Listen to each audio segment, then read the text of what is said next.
Hi YouTube, this is the Blue Cat 1 with another video of the train wreck. It's really weird. There's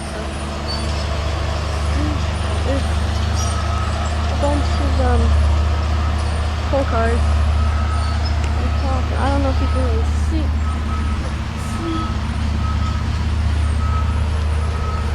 If you go over here, there's all the wheels.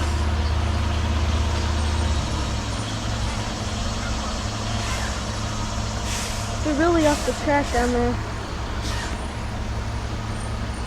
That one car is at least 40 feet off the ground. It's pretty amazing.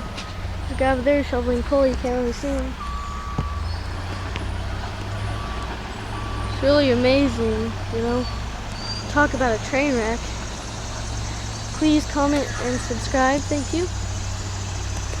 Wow, you can't really see it, but down there there's a big, what appears to be the bottom of an engine. I don't think it's like, you can't really see it, but like right there. If you look through the trees, you have a hard time seeing it, but it's down there.